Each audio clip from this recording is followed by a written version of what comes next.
मुख्यमंत्री मनोहर लाल ने वित्त वर्ष 2024-25 के लिए 1,89,876 करोड़ रुपए का बजट किया पेश। इस साल कोई नया टैक्स प्रस्तावित नहीं।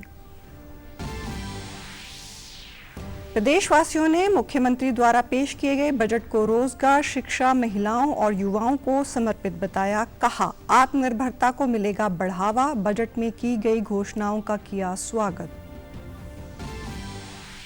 विधानसभा के बजट सत्र के दौरान कांग्रेस द्वारा लाया गया अविश्वास प्रस्ताव सर्वसम्मति से गिरा। मुख्यमंत्री ने कहा, कांग्रेस की संस्कृति में विश्वास की परंपरा नहीं। और किसान संगठनों द्वारा दिल्ली कूच को लेकर सरकारी संपत्ति को नुकसान पहुंचाने के बाद हरियाणा पुलिस द्वारा प्रस्तावित राष्ट्रीय सुरक्षा कानून के तहत कार्रवाई के फैसले को लिया वापस।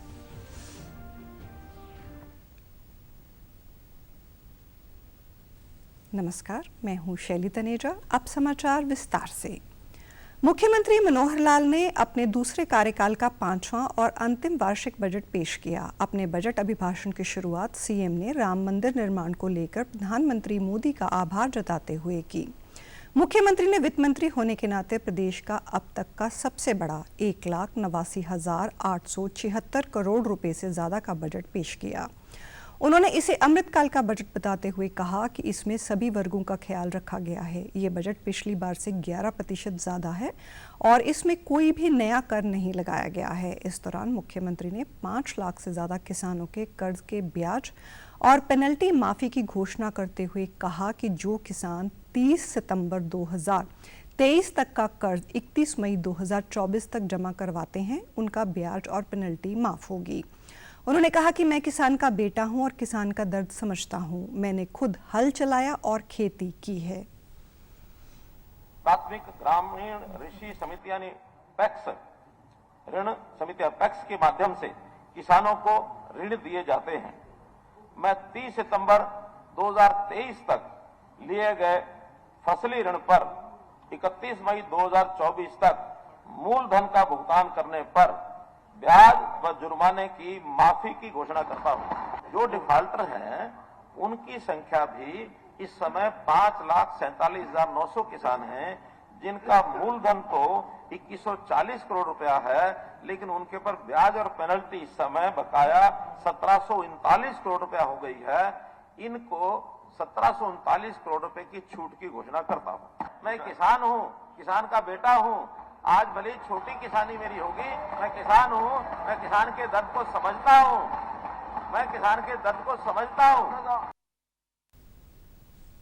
इस दौरान सीएम ने पशुपालन एवं डेयरी विभाग के लिए बड़ा ऐलान करते हुए कहा कि उन जिलों में जहां पशु चिकित्सा सेवाओं की उपलब्धता कम है, वहां 8 नए राजकीय पशु अस्पताल और 18 नए राजकीय पशु औषधालय खोले जाएंगे। सीएम ने बताया कि साल 2014-15 में प्रति व्यक्ति आय 1,47,000 रुपए थी, जो 2023-24 में बढ़कर 3,25,000 से ज्यादा हो गई है। हरियाणा की जीएसडीपी बढ़कर 3.7% हो गई है। वहीं सकल राज्य घरेलू उत्पाद में 8% अनुमानित बढ़ोतरी दर्ज की गई है। उन्होंने कहा कि प्रदेश में कृषि उत्पादन 8.1% की दर से बढ़ा है। सरकार ने पिछले 3 साल में 14 फसलें एमएसपी पर खरीदी और उनका भुगतान सीधा किसानों के खाते में किया है। सीएम ने युद्ध में शहीद हुए सैनिकों के परिजनों को दी जाने वाली 50 लाख रुपए की अनुग्रह राशि को बढ़ाकर 1 करोड़ रुपए करने का भी ऐलान किया। सीएम ने बताया कि इस साल 692 खिलाड़ियों को 92 करोड़ रुपए के नगद पुरस्कार वितरित किए गए हैं। साथ ही उन्होंने प्रदेश में 400 और नई खेल नर्सरियां खोलने की भी घोषणा की। दुधारू पशु हरियाणा के हैं। देश के दूध उत्पादन में राज्य का योगदान 5.19% है। राज्य का प्रति व्यक्ति प्रतिदिन दूध उपलब्धता 1,098 ग्राम है, जो राष्ट्रीय प्रति व्यक्ति प्रतिदिन औसत दूध उपलब्धता 459 ग्राम का लगभग 2.5 गुना है। पशुधन मालिकों को उनके घर द्वार पर पशु चिकित्सा सेवाएं उपलब्ध करवाने के लिए नए 8 राजकीय पशु अस्पताल और 18 नए राजकीय पशु औषधालय खोलने का प्रस्ताव है। घर द्वार पर पशु चिकित्सा ये सेवाएं प्रदान करने के लिए पहले से ही 21 मोबाइल पशु चिकित्सालय इकाइयां कार्यरत हैं। विभिन्न खेल प्रतियोगिताओं में उनकी उपलब्धियां के आधार पर वर्ष 23-24 के दौरान 692 खिलाड़ियों को 92 करोड़ रुपए के नगद पुरस्कार दिए गए हैं। मैं पिछले वर्ष आवंटित 1100 खेल नर्सरियों के अलावा वित्त वर्ष 2024-25 में 400 खेल नर्सरी स्थापित करने का प्रस्ताव करता हूं। 14वीं विधानसभा के अपने अंतिम बजट में मुख्यमंत्री मनोहर लाल ने महिला सशक्तिकरण की दिशा में कई बड़ी घोषणाओं का ऐलान किया। उन्होंने कहा कि ड्रोन संचालन और रखरखाव में 500 महिला स्वयं सहायता समूहों की 5000 बहनों को ड्रोन दीदी बनाया जाएगा। वहीं 2 लाख महिलाओं को उच्च आय स्तर पर लाकर उन्हें लखपति दीदी बनाया जाएगा। इसके अलावा साझा बाजार में स्वयं सहायता समूहों को प्रोटेक्शन के आधार पर ऑनलाइन पोर्टल के माध्यम से जगह आवंटित की जाएगी। तेजाब पीड़ित महिलाओं को राशन की उचित मूल्य की दुकानों में प्राथमिकता दी जाएगी। आपकी बेटी हमारी बेटी योजना PPP के माध्यम से प्रोएक्टिव मोड में लागू की जाएंगी। स्वयं सहायता समूह की 5000 बहनों को ड्रोन संचालन व रखरखाव के लिए प्रशिक्षित कर उन्हें प्रति समूह एक ड्रोन देने का प्रस्ताव करता हूं। इससे वे कृषि उद्देश्यों के लिए किसानों को किराए पर दे सकती हैं। योजना का विवरण युवा उद्यमिता और अधिकारिता विभाग द्वारा अलग से अधिसूचित किया जाएगा। हरियाणा राज्य ग्रामीण आजीविका मिशन और शहरी स्थानीय निकाय के सहयोग से इस पहल का उद्देश्य महिला स्वयं सहायता समूह के उद्देश्यों को अपने उत्पादों को प्रदर्शित करने और बेचने के लिए दुकानें या पोर्टा केबिन उपलब्ध करवाना है। जगहों की पहचान कर ली गई है और पायलट आधार पर 5 जिलों करनाल, यमुनानगर, पंचकुला, फतेहाबाद और गुरुग्राम में काम शुरू हो गया है। साझा बाजार में दुकानें स्वयं सहायता समूहों को प्रोटेक्शन के आधार पर ऑनलाइन पोर्टल के माध्यम से आवंटित की जाएंगी। सीएम ने बजट में स्वतंत्रता सेनानियों का मासिक भत्ता 25,000 से बढ़ाकर 40,000 रुपये करने, 1 अप्रैल 2024 से आबियाना कर बंद करने, हिसार में उड्डयन महाविद्यालय स्थापित करने, 60,000 युवाओं को कौशल प्रशिक्षण और रोजगार देने, 500 नए सीएम पैक स्थापित करने सहित कई प्रमुख योजनाओं का ऐलान किया। मनोहर सरकार के अंतिम बजट को भिवानी के लोगों ने रोजगार, शिक्षा, महिलाओं और युवाओं के लिए समर्पित बजट बताया है। उन्होंने कहा कि इससे उन्हें आत्मनिर्भर होने का अवसर मिलेगा। जिलावासियों ने बताया कि यह बजट प्रदेश की समृद्धि का कार्य करेगा। हरियाणा जय जवान जय किसान का प्रदेश है। सरकार ने शहीदों की सहायता राशि बढ़ाकर शहीदों को सम्मान दिया है। बजट में प्रदेश के 5 लाख किसानों को कर्ज मुक्ति का राह दिखाया है। इसके अलावा सिंचाई व पीने के पानी की व्यवस्था के लिए भिवानी जिला को अब ताजे वाला हेड से पानी मिल सकेगा। बजट है जो कि पिछली बार से तकरीबन 11% की वृद्धि के साथ उन्होंने पेश किया। ये बहुत ही समृद्ध बजट पेश किया है। उन्होंने हरियाणा के लिए बहुत सारी नई योजनाओं को उन्होंने इंट्रोड्यूस किया है, जिसके अंदर जैसा कि हम जानते हैं कि हमारा प्रदेश जय जवान और जय किसान के नारे पे चलता है। अगर कोई सैनिक हमारा शहीद होता है तो उसके लिए उन्होंने जो राशि पहले 50 लाख रुपए होती थी उसको बढ़ा करके 1 करोड़ करने का निर्णय लिया है। जो आज बजट पेश किया वो एक संतुलित बजट है। हर व्यक्ति के हित को देखते बजट पेश किया है। बजट में सबसे बढ़िया बेहतरीन बात ये है ताजे वाला हेड से, जो बारिश के दिनों में पानी यमुना में छोड़ा जाता था, कई इलाकों में बाढ़ जैसी स्थिति बन जाती थी। अब उस बाढ़ जैसी स्थिति से बचने के लिए एक नई योजना बनाई गई है जिसमें 4 पाइपों के माध्यम से भिवानी तक पानी पहुंचेगा। इससे भिवानी की जो धरती सूखी है उसकी सिंचाई हो पाएगी। और वहीं भिवानी के युवाओं का कहना है कि बजट में मुख्यमंत्री ने बताया कि 1,11,000 युवाओं को हरियाणा कौशल निगम द्वारा रोजगार दिया गया है। महिलाओं के लिए 139 हेल्प डेस्क बनाने और उन्हें आत्मनिर्भर बनाने के लिए 2 लाख रोजगार की बात भी बजट में कही गई है, जिसका वो स्वागत करते हैं। बहुत ही अच्छा प्रावधान रखा गया है। 139 हेल्प डेस्क महिलाओं की सुरक्षा के लिए स्थापित करने का प्रावधान इस बजट में रखा गया है। इसके अलावा महिलाओं को आत्मनिर्भर बनाने के लिए 2 लाख रोजगार के अवसर उपलब्ध करवाने का प्रावधान भी इस बजट में किया गया है। युवाओं के लिए आगे आने के लिए 60,000 युवाओं को प्रशिक्षण में आगे अलग अलग प्रकार के रोजगार मिलने का अवसर मिलेगा। और ठेकेदार सक्षम युवा में युवाओं को आगे आने का अवसर मिलेगा।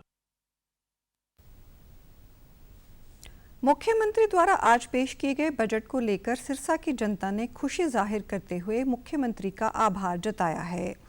गांव कालावाली सहित क्षेत्र के अन्य जगहों के किसानों और आमजन ने इस बजट को प्रदेश की जनता के हित में बताया है।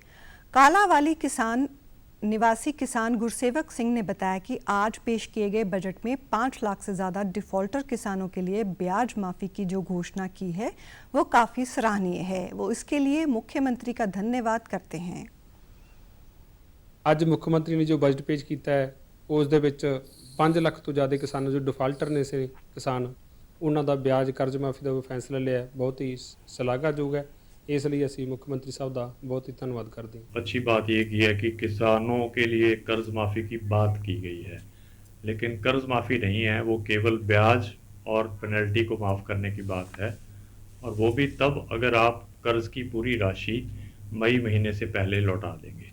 ये कई दफ़ा किसानों के लिए बहुत मुश्किल होता है। कालावाली के पूर्व विधायक बलकौर सिंह ने कहा कि इस बजट में मुख्यमंत्री ने गरीब परिवार के लोगों को काफ़ी राहत दी है। साथ ही किसानों के लिए भी ये बजट काफ़ी राहत लेकर आया है। किसानों वास्ते जिहड़ा कर्ज माफ़ी है राहत दी है वो भी बहुत शलाघायोग कदम है। जिहड़ा कि साडा जिहड़ा किसान है मजदूर है वो जो भर उठेगा तो साडा जिहड़ा प्रदेश तरक्की करूगा।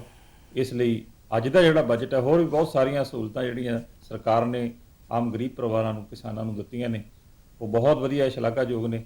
राहत मिलूगी। साडा जिहड़ा किसान साडा मजदूर वर्ग है जिहड़ा वो जो अगे वधूगा तो साडा देश प्रदेश तरक्की।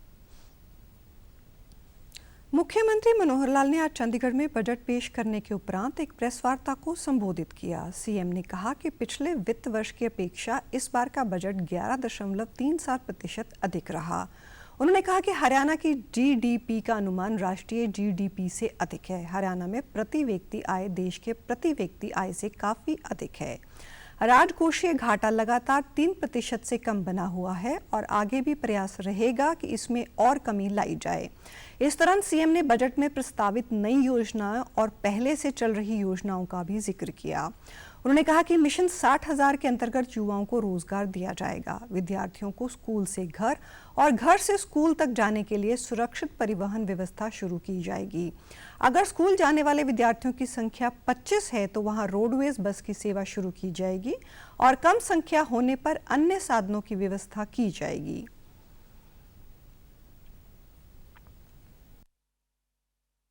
पिछली बार की अपेक्षा इस बार 11.37% ये बजट हमारा अधिक रहा। कुल बजट का जो प्रस्ताव किया है 1,89,876.61 करोड़ और जो पिछली बार था 1,70,70,490.84 करोड़। विशेष तौर पर इसमें जो जीडीपी जो हमारी विकास दर है उसके अंदर जैसे राष्ट्रीय जीडीपी की विकास दर वो आपको पता है कि 7.3% का अनुमान है और हमारा अनुमान जो है 8% का है। तो केंद्र की जो हमारी दर है उससे भी हमारी विकास दर ऊपर है। सुरक्षित परिवहन व्यवस्था कई पहले हेड्स में अलग अलग शुरू की, लेकिन अब हमने यूनिवर्सल कर दी है कि कोई भी विद्यार्थी 10वीं 12वीं तक अपने घर से 1 किलोमीटर से ज़्यादा उसकी दूरी है तो अगर उसकी संख्या 25 से ज़्यादा है तब तो वहाँ देंगे रोडवेज की बस, और 25 से नीचे है तो फिर जिस साधन की आवश्यकता वहाँ होती है और पूर्ति कर सकते हैं लोकल व्यवस्था ही करेंगे। ऑटो हैं, 4 व्हीलर हैं, कोई वो कैब क्या बोलते हैं उसको, मैक्सी कैब होती हैं, मिनी बस होती हैं। मुख्यमंत्री ने कहा कि गुरु रविदास जयंती की पूर्व संध्या पर प्रस्तुत किए गए बजट में उनके सम्मान में महत्वपूर्ण निर्णय लेते हुए कुरुक्षेत्र के पीपली में स्मारक की स्थापना की जाएगी। वहीं मुख्यमंत्री मनोहर लाल द्वारा विधानसभा में बजट पेश करने के उपरांत उप मुख्यमंत्री दुष्यंत चौटाला ने आज एक प्रेस वार्ता को संबोधित किया। इस दौरान उन्होंने इस बजट को प्रदेश के चहुमुखी विकास का बजट बताया। उन्होंने कहा कि इस बजट में किसानों पर विशेष ध्यान दिया गया है। उप मुख्यमंत्री ने कहा कि प्रदेशवासियों को बिजली की दरों में भी रियायतें दी गई हैं। भविष्य में होने वाले अन्य विकास कार्यों का भी इस बजट में ध्यान रखा गया है। उन्होंने कहा कि सिविल एविएशन कॉलेज का निर्माण, नई हवाई पट्टी, 8 हेलीपैड की घोषणाएं हुई हैं। इससे एविएशन सेक्टर को एक नई उड़ान मिलेगी। लगभग 1,90,000 करोड़ का जो आज बजट वित्त मंत्री के तौर पर माननीय मुख्यमंत्री ने पेश किया है, इस बजट ने ये दर्शाया है कि प्रदेश के चौमुखी विकास और खास तौर पर जो बात मैंने कल विधानसभा में करी थी कि मैक्सिमम सपोर्ट फॉर पीपल की सोच के साथ हमारी सरकार ने कदम उठाए। और आज सबसे बड़ा फैसला जो हमारे कोऑपरेटिव सेक्टर से जुड़े फार्मर्स थे, जिनके ऊपर इंटरेस्ट और पेनल्टीज की वजह से कर्ज दर बढ़ी, उनको एक बहुत बड़ी राहत देने की जो घोषणा करी गई कि सिविल एविएशन कॉलेज के निर्माण जीजेयू के साथ हिसार महाराजा अग्रसेन एयरपोर्ट पर जो करने की आज घोषणा करी है, ये मुझे लगता है ट्रांसफॉर्मेशन देगा एरोडायनामिक्स को, एरोनॉटिकल इंजीनियरिंग को, और साथ ही साथ जो हम विदेशों में डिग्रियां करके आते थे, आज हमारे देश के अंदर हरियाणा प्राथमिकता लेगा वो डिग्रीज की शुरुआत। विधानसभा के बजट सत्र के दौरान वर्तमान भाजपा जजपा गठबंधन सरकार के विरुद्ध कांग्रेस द्वारा कल सदन में लाया गया अविश्वास प्रस्ताव सर्वसम्मति से गिर गया। सदन में बोलते हुए मुख्यमंत्री ने कहा कि कांग्रेस द्वारा 2021 में भी अविश्वास प्रस्ताव लाया गया था। आज के अविश्वास प्रस्ताव पर भी कांग्रेस के सदस्य गंभीरता से चर्चा नहीं कर पाए और बीच में ही सदन को छोड़कर चले गए। उन्होंने कहा कि कांग्रेस की संस्कृति में विश्वास की परंपरा ही नहीं है। देश हित में जब भी कभी किसी सुधार की बात की गई तो कांग्रेस को कभी विश्वास ही नहीं हुआ, लेकिन जिस काम में भी कांग्रेस ने अविश्वास जताया, जनहित में वो सारे काम हमने किए। कांग्रेस का ये जो अविश्वास का मामला है, ये बात तो साफ है कि अविश्वास की परंपरा, ये सोच और संस्कृति क्यों बनी है। परस्पर इनके अपने घर में भी विश्वास करने की परंपरा है ना इनकी। सब एक दूसरे के खिलाफ लगे हुए, चाहे वो देश हो चाहे हरियाणा हो। हम सब देखते हैं इधर ये चल रहा है, उधर ये चल रहा है, होड़ लगी है, ये जाए कि वो जाए। और न केवल इनके घर में, देश के अंदर कोई सुधार की बात जब भी कभी की गई है, उन्होंने कहा कि नहीं हमको विश्वास नहीं है। उदाहरण के लिए 370 की बात पहले आई, कांग्रेस को विश्वास नहीं था कि 370 हट सकती है। जब हट गई उस समय समर्थन किया, लेकिन उससे पहले कांग्रेस रिकॉर्ड जिन्होंने कहा कि ये हट नहीं सकती। जब हटाने की बात आई थी उस समय कांग्रेस इज ऑन रिकॉर्ड कि ये हट नहीं सकती, हटेगी तो ये हो जाएगा वो हो जाएगा। मुख्यमंत्री ने कहा कि कांग्रेस के शासन में आकाश से लेकर जमीन तक के घोटाले हुए। इसमें 2G, 3G, कोयला और जमीन के घोटाले शामिल हैं। वर्तमान राज्य सरकार में बिना पर्ची खर्ची के नौकरी मिल रही है। मुख्यमंत्री ने कहा कि कांग्रेस के कार्यकाल में हरियाणा लोक सेवा आयोग द्वारा वर्ष 2005 से 2014 तक 3,593 पदों पर भर्ती की गई थी, जबकि वर्तमान सरकार के कार्यकाल के दौरान 31 जनवरी 2024 तक 6,808 पदों पर भर्ती की गई है। उन्होंने बताया कि कांग्रेस के 10 साल के शासन में हरियाणा कर्मचारी चयन आयोग के माध्यम से 88,000 नौकरियां दी गई, जबकि हमने 1,30,000 युवाओं को योग्यता के आधार पर नौकरी दी है। लगभग 30,000 पदों के लिए परिणाम घोषित होने वाले हैं। आज जनता जानती हमने क्या किया। अगर हमने पर्ची खर्ची की बात की है तो ऐसे नहीं की है, पर्ची खर्ची से सिद्ध हो गया। और आज जनता में डंका बज रहा है कि नहीं भाई गरीब का आदमी लग सकता तो इस सरकार में लग सकता है। आज नौजवान, उनका विश्वास बदल गया। पढ़ाई करके तो विश्वास ही नहीं होता था कि मेरी को नौकरी लग सकती है। आज लाइब्रेरीज भर गई। हमने ये नहीं कहा आपने नहीं लगाई, 88,000 आपने लगाई। दुकान कितना नौकरी बिकी आपके? 88,000 आपने लगाई। 1,00,000 अब 23,000 ग्रुप सी और डी की वो हम अलग से लगा चुके हैं। अभी तो 13,000 जिसका रिजल्ट पिछले हफ्ते आया है। मैंने कल भी बताया था जब इन नौकरियों को दिखाया था कि आने वाले 8 दिन के अंदर अंदर और एक 20,000 नौकरियों का रिजल्ट आने वाला है। विधानसभा के बजट सत्र के तीसरे दिन 2 विधेयक पारित किए गए। इनमें हरियाणा नगर पालिका संशोधन विधेयक 2024 और औद्योगिक विवाद संशोधन निरसन विधेयक 2024 शामिल हैं। मुख्यमंत्री मनोहर लाल ने तत्काल निर्णय लेने की अपनी वचनबद्धता को पुनः दोहराया। विधानसभा में चर्चा के दौरान तीगांव के विधायक राजेश नागर द्वारा बताया गया कि तीगांव और ग्रेटर फरीदाबाद एक बड़ा क्षेत्र बन गया है, इसलिए तीगांव को उपमंडल बनाया जाए। इसी प्रकार शहरी क्षेत्रों में वर्षों से रहने वाले लोगों को आवासीय संपत्ति का मालिकाना हक देने की मांग भी कई विधायकों ने सदन में उठाई थी, जिन मांगों को मुख्यमंत्री ने तत्काल पूरा किया। उन्होंने सत्र के दौरान ही तीगांव को उपमंडल बनाने की घोषणा की और कहा कि इसकी औपचारिकता शीघ्र पूरी की जाएगी। इसी प्रकार शहरों के साथ लगते क्षेत्रों में वर्षों से मकान बनाकर रह रहे लोगों को मालिकाना हक देने के लिए 1 सप्ताह के अंदर अंदर नीति लाने की घोषणा भी मुख्यमंत्री ने की। इस नीति के तहत 20 वर्षों से आवासीय प्लॉटों में मकान बनाकर रह रहे लोगों को मालिकाना हक मिल सकेगा। लेकिन अब कुछ रेजिडेंशियल मकान ऐसे हैं जो या तो एनक्रोचमेंट में हैं या फिर वो भी कोई किसी व्यवस्था में पुराने हैं, मलकियत का उनका हक नहीं है।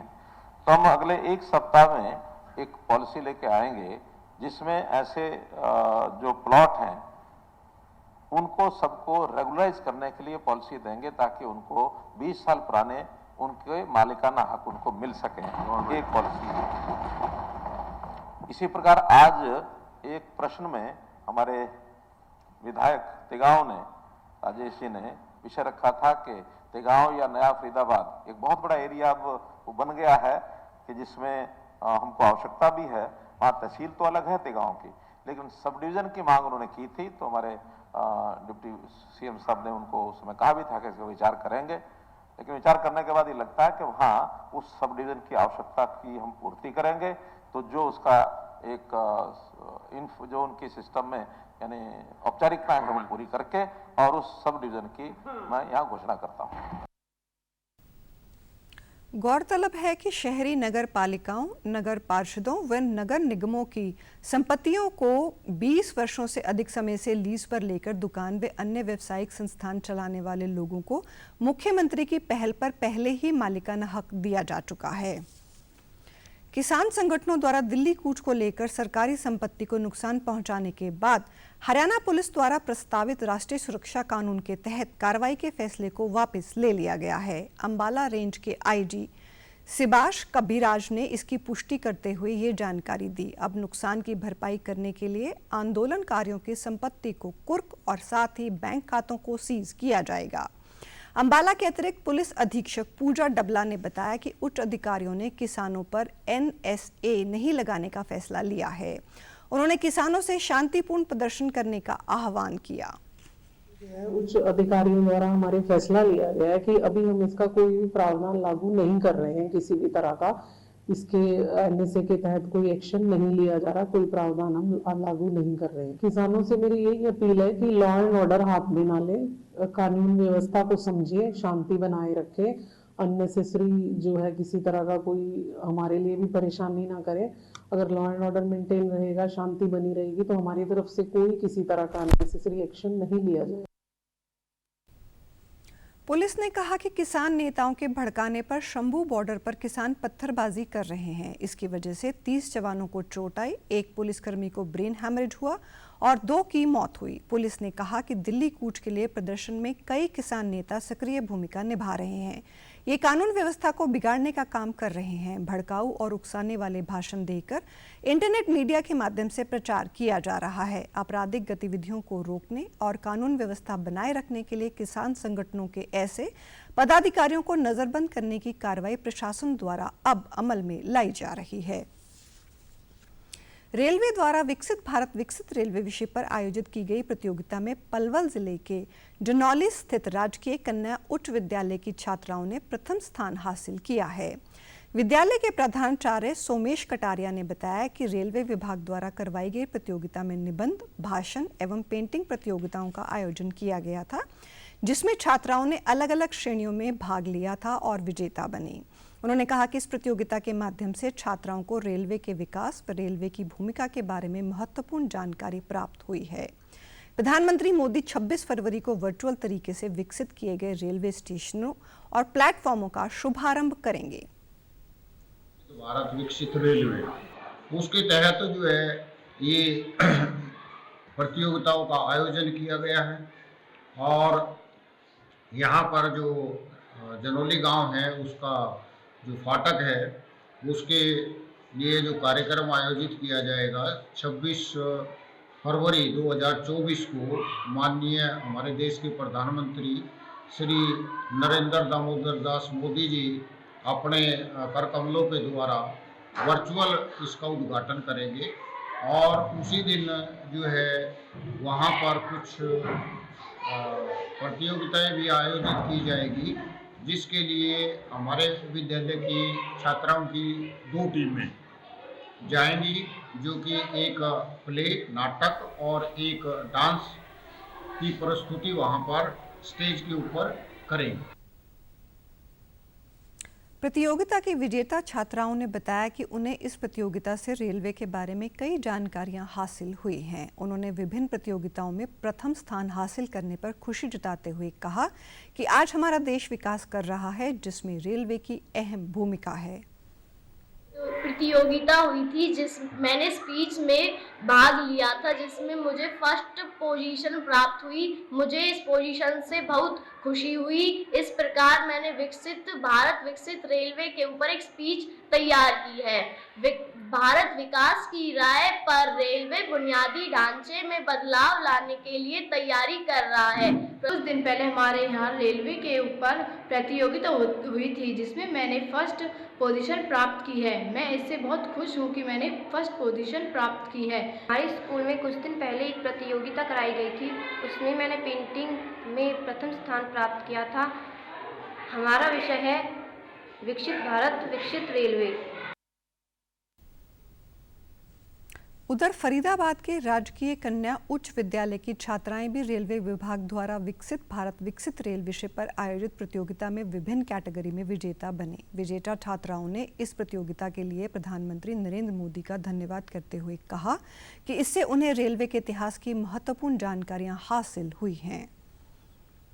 प्रोग्राम में शामिल किया और मैंने फर्स्ट पोजीशन पाई है और हमने विकसित भारत और विकसित रेलवे के ऊपर हिस्ट्री लिखी थी और उसके बारे में बताया था कि ठाणे से मुंबई तक रेल चली थी। पहले कोयले की रेल चलती थी, फिर डीजल, फिर इलेक्ट्रॉनिक, फिर अब बुलेट की तैयारी हो रही है। इससे हमें बहुत नॉलेज मिली और इससे हमारे काम भी आएगी 9th 8th में। मैं प्रधानमंत्री जी को धन्यवाद करना चाहती हूँ कि उन्होंने हमें इस लायक समझा।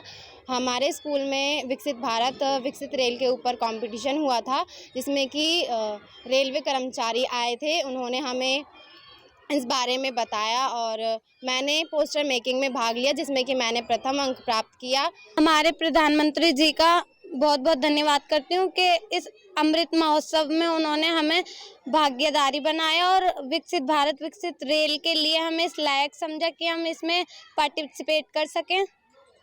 और हमने विकसित रेल के और भारत के बारे में लिखा। हमने लिखा कि सबसे पहली रेल मुंबई से ठाणे के बीच में चली थी और कम से कम 24 किलोमीटर की दूरी तक उसने तय की थी। मैं श्री प्रधानमंत्री जी का बहुत बहुत धन्यवाद करती हूँ इस अमृत महोत्सव। प्रधानमंत्री नरेंद्र मोदी 76% अनुमोदन के साथ फिर से सबसे लोकप्रिय वैश्विक नेता बन गए हैं। अमेरिका की वैश्विक एजेंसी मॉर्निंग कंसल्ट के सर्वेक्षण में इसका उल्लेख किया गया है। सर्वेक्षण में मैक्सिको के राष्ट्रपति आंद्रेस मैनुअल लोपेस ओब्राडोर ने दूसरा स्थान प्राप्त किया है। अर्जेंटीना के राष्ट्रपति जेवियर माइली तीसरे स्थान पर हैं। वहीं अमेरिका के राष्ट्रपति जो बाइडेन विश्व नेताओं में 11वें स्थान पर हैं, जबकि कनाडा के प्रधानमंत्री जस्टिन ट्रूडो 17वें पे और ब्रिटेन के प्रधानमंत्री ऋषि सुनक 20वें स्थान पर हैं। यह नतीजा एजेंसी की रेटिंग के अनुसार 30 जनवरी से 5 फरवरी तक इकट्ठा किए गए आंकड़ों पर आधारित है। प्रधानमंत्री मोदी पिछले कुछ साल से लगातार इस लिस्ट में टॉप पर बने हुए हैं। चंडीगढ़ में हर साल की तरह इस साल का रोज फेस्टिवल आज से शुरू हो गया। यूटी प्रशासक बनवारी लाल पुरोहित ने इस 52वें रोज फेस्टिवल का विधिवत शुभारंभ किया। मेले में इस बार 829 किस्म के गुलाब प्रदर्शित किए गए हैं। इस दौरान यूटी प्रशासक ने कहा कि सिटी ब्यूटीफुल की सुंदरता को बनाए रखना हम सब की जिम्मेदारी है। यहाँ का रोज फेस्टिवल पूरे देश में मशहूर है। देश में सिटी ब्यूटीफुल कहा जाता है। अपना चंडीगढ़ की शान पूरे विश्व में रहना चाहिए। अभिमान है, इतना सुंदर शहर है हमारा। ली काबूर्जियर ने कितने पार्क बनाए हैं। मैं तो देखता था 100-200 होंगे, पर जब आंकड़े लिए तो बताए 1900 पार्क, 1900 पार्क छोटे बड़े मिला के। ये हमारे लिए गौरव की बात है, किसी दूसरे बड़े से बड़े शहर में भी इतना नहीं है। और गुलाब महोत्सव तो पूरे देश में प्रसिद्ध है, लोग इंतजार करते हैं, पूरे देश से लोग आते हैं यहाँ देखने को। इस मौके पर सांसद किरण खेर, नवनियुक्त मेयर कुलदीप कुमार, निगम कमिश्नर आनंदा मित्रा भी मौजूद रही। सेक्टर 16 के रोज गार्डन में लगे इस फेस्टिवल में लोगों के लिए विभिन्न कार्यक्रम, प्रतियोगिताएं, सेल्फी पॉइंट और बच्चों के लिए झूलों की व्यवस्था की गई है। शाम को फेस्टिवल में आने वाले लोग म्यूजिकल नाइट का आनंद ले सकते हैं। इसमें आज शाम 5:30 बजे एक गजल संध्या का आयोजन होगा। वहीं 24 फरवरी को सूफी नाइट और 25 फरवरी को म्यूजिकल नाइट होगी। समाचारों में आज इतना ही। नमस्कार।